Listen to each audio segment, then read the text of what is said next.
Welcome to 6 TV. నేను దీపిక. ఇక details లోకి వెళితే ఏపీలో 175 సీట్లు లక్ష్యంతో వైసీపీ అధినేత జగన్మోహన్ రెడ్డి ముందుకు సాగుతున్నారు. ఈ మేరకు తన ప్రణాళికలను అమలు చేస్తున్నారు. ఇప్పటికే సిట్టింగ్ల సీట్లు గల్లంతు స్థానాల మార్పిడిపై రాష్ట్ర వ్యాప్తంగా అలజడి రేగుతుంది. అసంతృప్తితో అలకలు పెరిగాయి. ఈ క్రమంలో వీటిని నివారించి సీట్ల మార్పిడి ఎందుకు జరుగుతుందో అర్థమయ్యేలా సిట్టింగ్ ఎమ్మెల్యేలకు క్లాసులు చెప్పే బాధ్యతను ప్రాంతీయ సమన్వయకర్తల భుజానికి ఎత్తారు. ఈ మేరకు వైసీపీ రీజనల్ కోఆర్డినేటర్లను నియమించి వివిధ జిల్లాల బాధ్యతలను అప్పగించారు.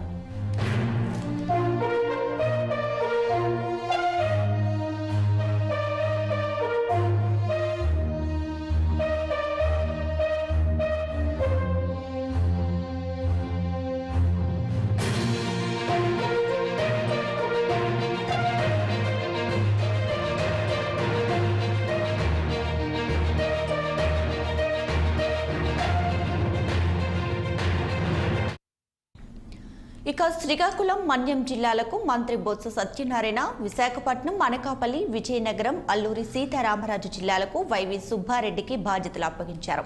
అలాగే తూర్పు గోదావరి, కాకినాడ, కోనసీమ, పశ్చిమ గోదావరి, ఏలూరు జిల్లాలకు పెద్దిరెడ్డి, మిథున్ రెడ్డి, గుంటూరు, కృష్ణా జిల్లా, ఎన్టీఆర్ జిల్లాకు ఆళ్ల అయోధ్య రామిరెడ్డి, మర్రి రాజశేఖర్ను కోఆర్డినేటర్లుగా నియమించారు. అలాగే పల్నాడు, బాపట్ల, ప్రకాశం, నెల్లూరు, తిరుపతి జిల్లాలకు విజయసాయిరెడ్డి, కర్నూలు, అన్నమయ్య జిల్లాలకు పొన్నపురెడ్డి రామసుబ్బారెడ్డి, వైఎస్ఆర్ కడప, నంద్యాల జిల్లాలకు ఆకేపాటి అమర్నాథ్ రెడ్డి, చిత్తూరు, అనంతపురం, శ్రీ సత్యసాయి జిల్లాలకు పెద్దిరెడ్డి రామచంద్రారెడ్డిని బాధ్యతలు అప్పగించారు.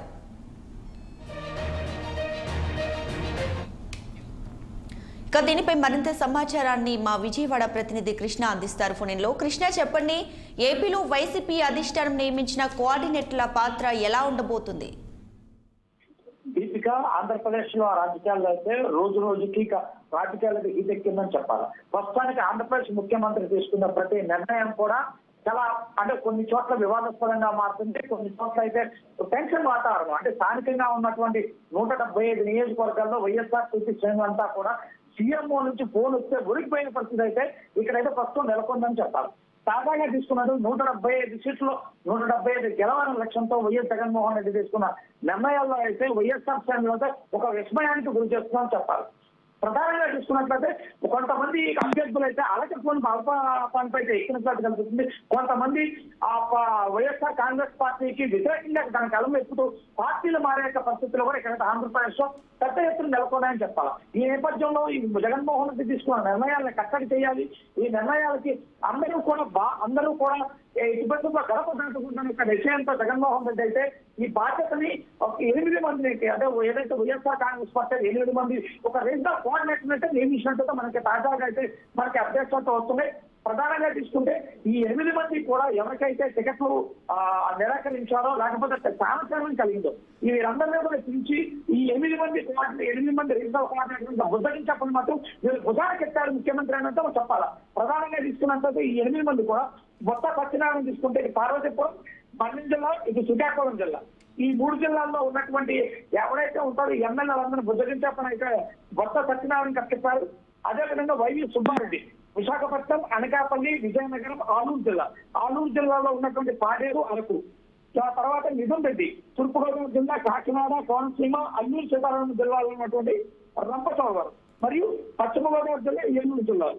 నెక్స్ట్ ఆళ్ల అయోధ్య రామిరెడ్డి ఆర్కే, ఈయన వచ్చేసి మర్రి రాజశేఖర్ రెడ్డి, ఇతరులతో పాటు మర్రి రాజశేఖర్ రెడ్డి వీళ్ళిద్దరికి కలిసి బాధ్యతలు పెట్టారు. ఇటు కృష్ణా జిల్లా అండ్ ఎన్టీఆర్ జిల్లా, గుంటూరు జిల్లా వీళ్ళిద్దరి నుంచి బాధ్యతలు చూస్తారు. అదేవిధంగా విజయసాయి రెడ్డి ఇటు పల్నాడు, బాపట్ల, ప్రకాశం, నెల్లూరు, తిరుపతి జిల్లాలు మొత్తం కూడా విజయసాయి రెడ్డి అక్కడ బుద్ధేశ్వరాల మీద ఈ బాధ్యతను వెలుగుతున్నాడు. నెక్స్ట్ సుబ్బారెడ్డి, పొన్నపురెడ్డి సుబ్బారెడ్డి ఇతను వచ్చేసి కర్నూలు జిల్లా, అన్నమయ్య జిల్లాలో 2 కూడా ఈ 2 జిల్లాలు చూస్తారు. అలాగే ఆకేపాటి అమర్నాథ్ రెడ్డి వైఎస్ఆర్ కడప జిల్లా, నంద్యాల జిల్లాలు. అదేవిధంగా పెద్దిరెడ్డి రామచంద్రారెడ్డి చిత్తూరు, అనంతపురం, సత్యసాయి జిల్లా.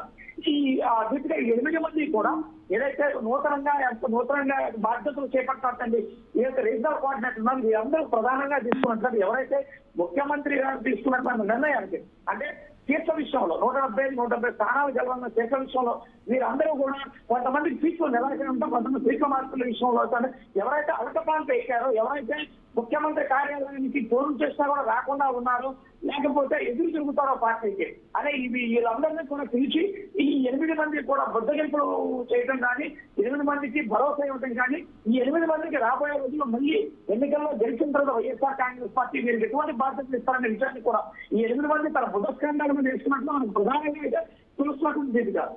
Thanks for the updates Krishna.